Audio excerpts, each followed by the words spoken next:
Is this the car that means I can finally stop recommending the Tesla Model Y to everyone because I'm getting so bored of doing that all the time?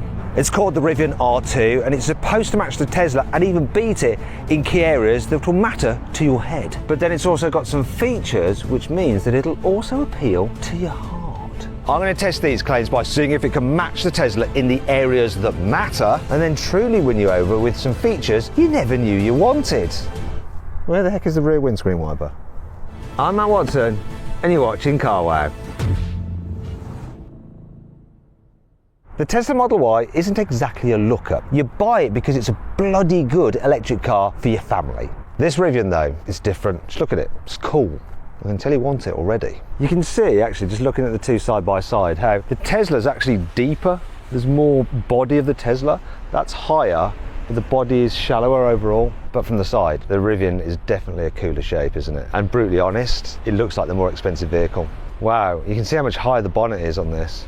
Yeah, it's just got more like desirability, hasn't it, than the Model Y. To be fair on Tesla, I do think they did a fantastic job of updating the Model Y. Like just the front end and the rear end is so much better, but that overall teardrop shape just doesn't really do it for me. The R2's design follows that of the R1, so it's quite simplistic, but it has one key design feature, and it is the full-length light bar with these daytime running lights, which are oval. Sort of look like a Dyson hairdryer. I'll style my hair in those. But other than that, it's super simple, but it works. There's no need for like extra detailing and stuff. It just looks cool. There are little features like this, like the illuminated Rivian badge there. Great looking alloy wheels. Those are 20 inches. This one's actually on all-terrain tyres, which really do help the look as well. Right, you've got poppy-outed door handles. I'm not the biggest fan of poppy-outed door handles in terms of using them, but when they are flush with the car, they do look good. Tell you what also looks good, the low shoulder line and the deep windows should give you a nice airy feeling inside the cabin. We'll find out about that in a moment. Now, one of my favourite things about this car is just the fact they've gone for a classic two-box design. It looks like a proper SUV. They haven't just sacrificed the looks in the interest of aerodynamics like Tesla have with the Model Y. You know, that's shaped like an egg, and yes, it improves the airflow, but is it worth it? Obviously, this doesn't have as good drag coefficient as the Tesla, which will affect the range, but they've counteracted that by giving it a bigger battery. Now, they have tried to work on aero efficiency by using this spoiler here and lowering the roof line to smooth the airflow at the back. It has given them a bit of a problem as to where to put the rear windscreen wiper. Now, it would have probably gone there, but there's a reason it can't go there, and you'll find out a little later in the video. Instead, they've actually integrated it here into the back of the tailgate, which is interesting. I do have a concern over it though. I'm pretty sure that if you like park under a tree with all the bits that fall down, like that stuff there on the ground, it's going to get all clogged up in there and it'd be a nightmare to clean out. But hey ho, overall this is a great looking car that just makes you want to own it. And there's something else this can do that the Tesla definitely can't. Right, so we're driving through a national park here, and unfortunately yesterday a park ranger stopped the convoy and wanted people to stop filming. There's no cameras allowed on the vehicles. Reason being, he thinks the Rivian are filming a commercial, but it's clearly a bunch of journalists just filming content for like YouTube and stuff like that, but he's having none of it. So we've got to keep our eyes peeled to make sure that he doesn't see us and confiscate our cameras and our footage. Right, so we're heading off-road now onto this trail. I'm trying to film it on my Meta glasses so that the ranger doesn't see that we've got cameras, and Lewis is doing it on the phone, hence the slightly shaky picture. But let's see what these things can do. If you look over there, you can see some of the hills that they're going up. So we're in off-road mode, all-terrain, ride feels soft, regen standard. Whee! Here we go, this is a bit steep here. Let's see what the grip is like going up here. Good thing about electric cars, they're actually better in some ways off-road than internal combustion engine cars because you can just control the power delivery so easily. We've got the camera, press that, and we can see, look, you can see the trail in front of us. And it's doing all the traction control and everything for me. Is the torque vectoring, is it like a diff setting on the rear? There is brake torque vectoring. What percent benefit of a normal proper locking diff do you get with that system? About 30%. 30%, 30 yeah. to 40 depending on how efficient it is. Uh-huh. Now you definitely can't do this in a Tesla Model Y. Definitely, look, absolutely no way. Look at that, no chance. And that's because this Rivian has about 5 centimetres more wheel travel, better approach and departure angles, and almost twice the ground clearance of that car. But despite all of this, I still managed to hit something. Oh, good job there's a wrap on this car because I just managed to drive through some bushes. It's quite interesting to see this chassis articulation there. Oh.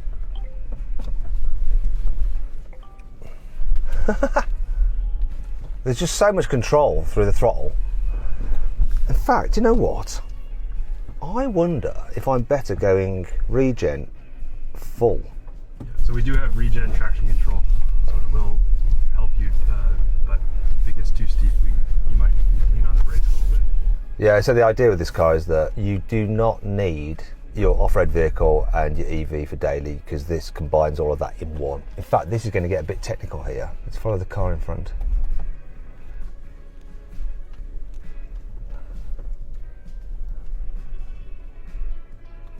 Whee! One of the things about an electric car as well is that it's got a completely flat underside. Obviously when you're in a nice car, you usually have like diffs and bits hanging down. So what kind of force can this battery pack take, like if you whack off a rock? Yeah, so it can take the whole vehicle loaded to GVW, falling off of a rock about the ground clearance height. Okay. Falling off onto a rock about ground clearance. So if I went full yeehaw off a ramp and then landed on a rock, we could be in some trouble. Yes. Okay, but for normal off-road driving, Off-road, yeah. as long as you're not going crazy. Wow, look at this. Just keep your wheel all the way over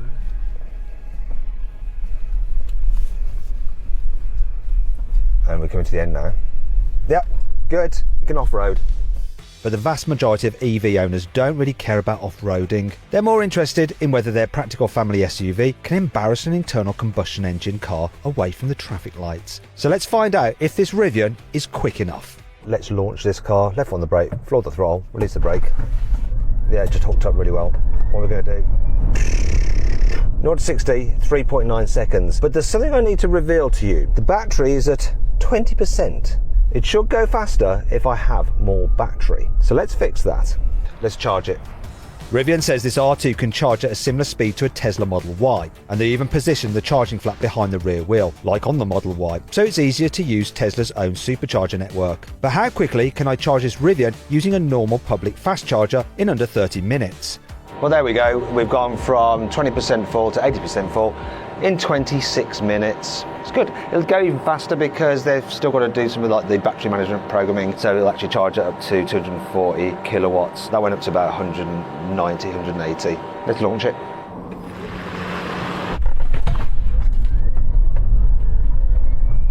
.75. I wonder if it'll go quicker if I turn the traction completely off.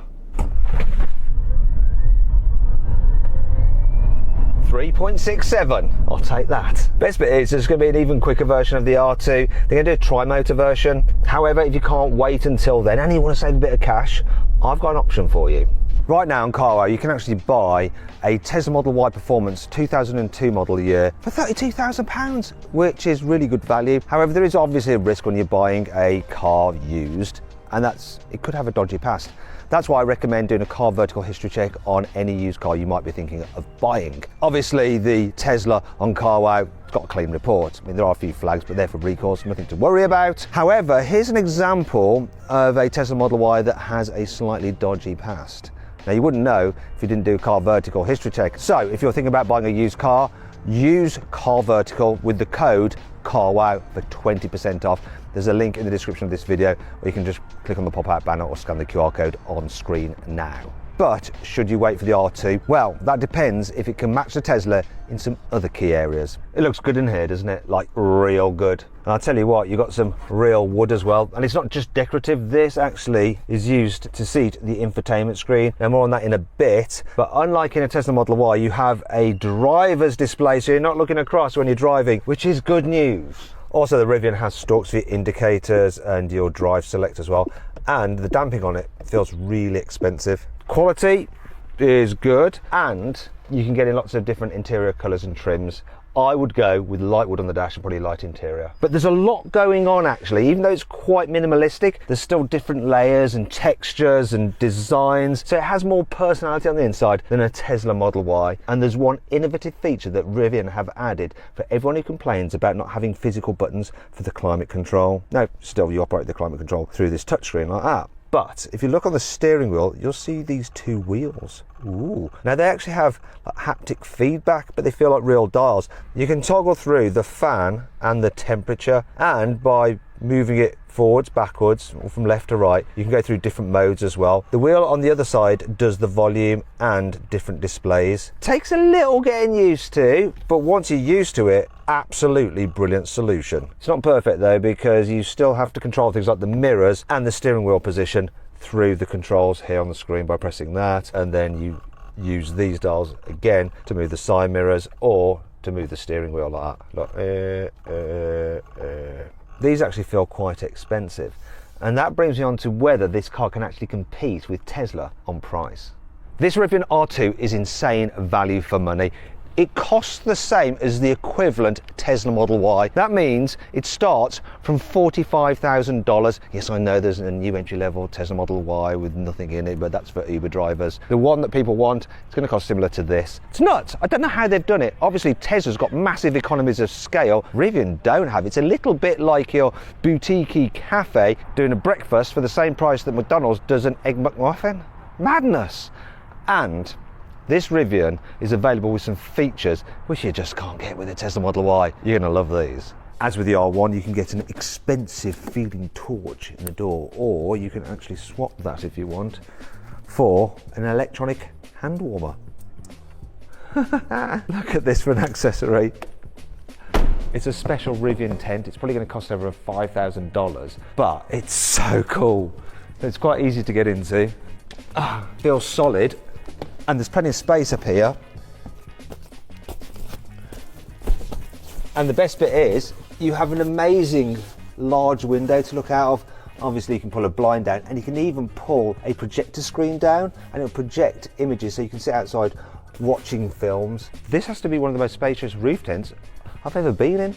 Speaking of space, how big is this car's boot? The boot on the Rivian R2 is huge. It's almost the same size as the Tesla Model Y, so that has 822 litres all the way up to the roof. This has 812, so pretty much the same thing. Up to the low cover, that is over 500 litres, and you've got an extra 130 litres under there. Look at all that. Loads of useful space. You also have your normal 12 volt socket there. There's a 110 volt socket there. In Europe, that'll be 230 volts. You have some through loading and loads of space if you fold the rear seats down, and they do lie completely flat, and I'll illustrate exactly why they lie completely flat now. You can get mattresses that are designed to fit exactly in the load area of the R2, and look, there's enough space back here for an adult, well, two to fit comfortably, plus Rivian will sell you a duvet with a print on it that matches the camouflage scheme that they have on their pre-production test vehicles. However, that isn't the only cool feature you can get with this car. You see, the front boot on this car is big enough to fit a kitchen in it. No, seriously, it is. It's got 147 litres of space, which is bigger than a Tesla Model Y. And if you look here, if I lift it out, you're gonna like this. So let's say you're out camping in your R2, just open this up, and you have an induction hob which you can plug in and run off the car's battery. Look, it's all lit up, ready to go. And then in here we have all the necessary utensils, and there's some other cool features inside the cabin. There's loads of useful storage spaces. You've got a huge bin under here with USB-Cs. There's a place there for your mobile phone. It's got wireless charging, somewhere to stand it up if you need it. You also have some cup holders in here, and there's a huge area here for your bag, and then you've got a drawer. And Rivian asked customers, what would you find handy in the cabin? And they said big door bins for carrying big bottles. It's not just me who's into that kind of stuff, you see. Look at this. So this huge bottle can fit in this door bin because, look, that extends, and they've moved the speakers from the doors to here, so you can fit a huge bottle in there. Clever. There's also a place for your glasses down there as well. Now the R2 has something the R1 lacked.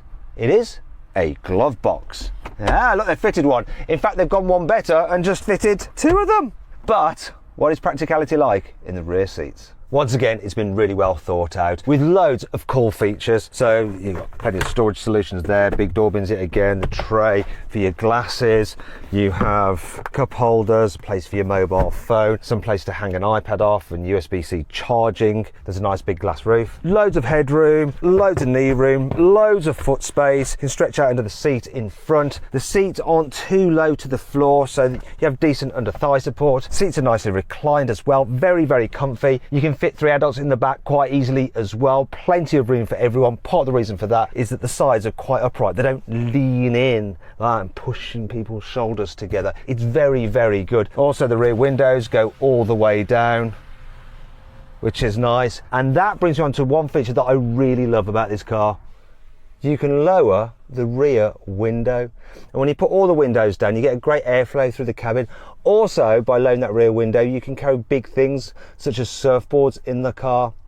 But that isn't the only cool thing about the R2. The infotainment system is really impressive. So it's been upgraded over the one in the latest R1. Got really nice graphics, zippy processor.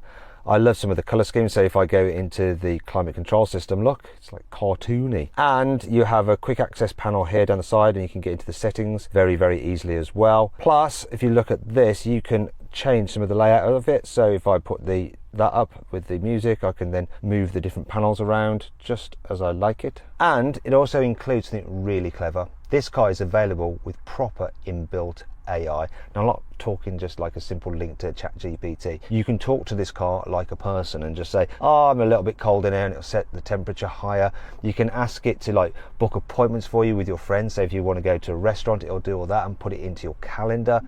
Can you move my call with Tim to 5 p.m.? I've moved your call with Tim to 5 p.m. It's utterly crazy, and it can control lots of features in the car as well, such as the interior of the car as well. So you can ask it to like lower the windows or raise them and all that kind of thing. But this car isn't just about the software, it's also about the hardware. The R2 is designed to feel as expensive to drive as the R1, whilst being a less expensive vehicle. Now, they've achieved that by going for a unibody design rather than a ladder frame chassis. Also, the body itself is 20% or so stiffer than the R1. There's a big change to the battery pack as well. It's going to be around 80 or so kilowatt hours.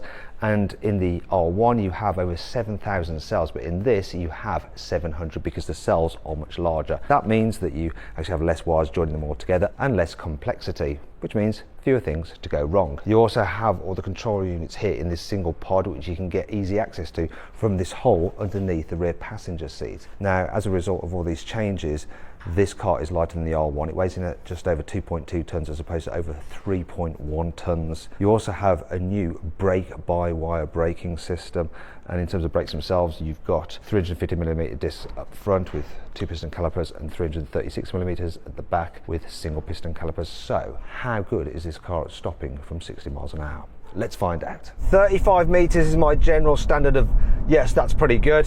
What will this actually achieve though? I am on all-terrain tires, so 3, 2, 1. I don't think they helped, but let's see.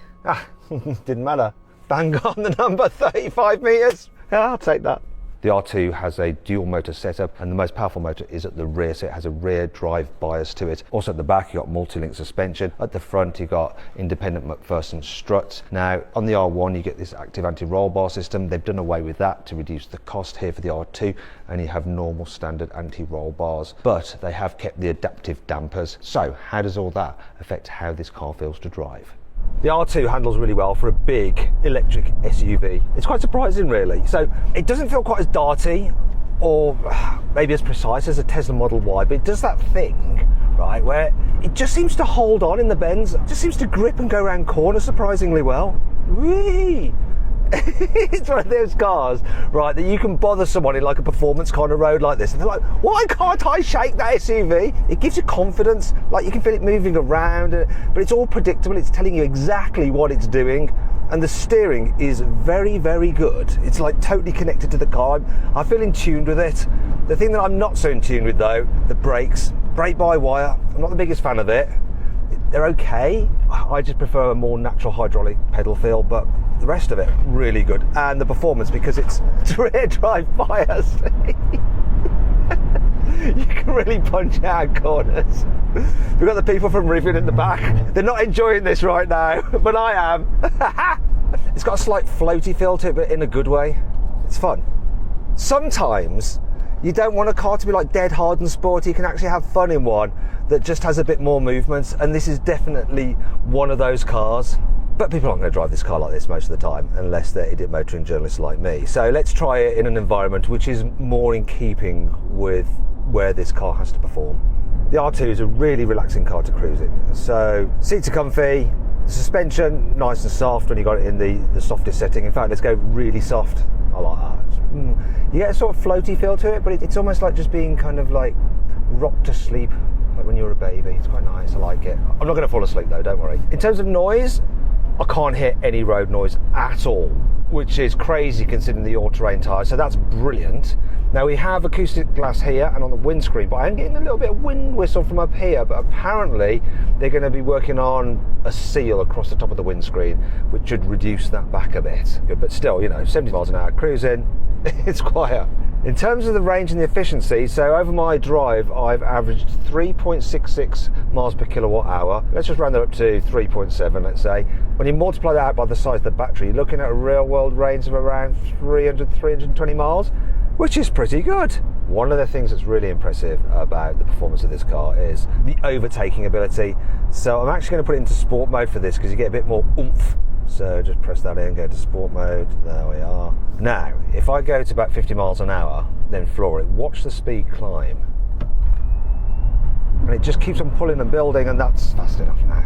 Really good for overtaking, not so good for your range. Thing is though, why is a big car like this like when it comes to manoeuvring around town? It's quite hard here in America to really find anywhere that's difficult to manoeuvre, even like in, this is like a trading estate, but everything's just so wide. Let's just check out the manoeuvrability. Can I get all the way around there? Let's have a look. Come on, we've got a turning circle of 12.1 meters, which is exactly the same as a Model Y, and I've got around there completely. In fact, you know what, let's see if we can do it again. Use my 360-degree cameras. This is the tough bit. Is it going to do this? I mean, this is a bit of a big ask. It's close. If it can do this, this will be quite impressive. Oh, camera's good definition, you know. Yep, made it. That is good. And so it's also good because you've got a flat bonnet, you can just judge where the corners of the car are. And side mirrors are huge. The at the back's really good as well. Steering is, it's not overly light, but it's light enough. I mean, this is just too easy. Even the parking spaces in America, look at it, they're just set up for huge vehicles. Although I still can't manage to park straight in a bay. What is it with me? Let's see how bad I've done. What is it about me? No matter what I do, I can't ever quite park in a bay properly. It looks good though, doesn't it? But where does that leave us?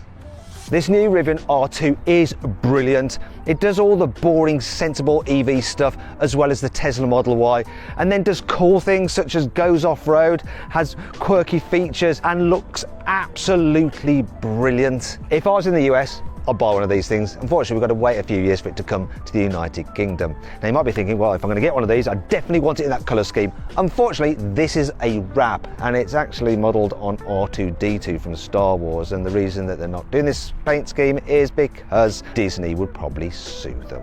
Anyway, I hope you all enjoyed the video. If you did, give it a like. If you want to watch some other videos, click on the video windows, and if you click on the CarWow logo, you can go to CarWow to sell your car the easy way and get an instant valuation. Thanks for watching, and I'll see you next time.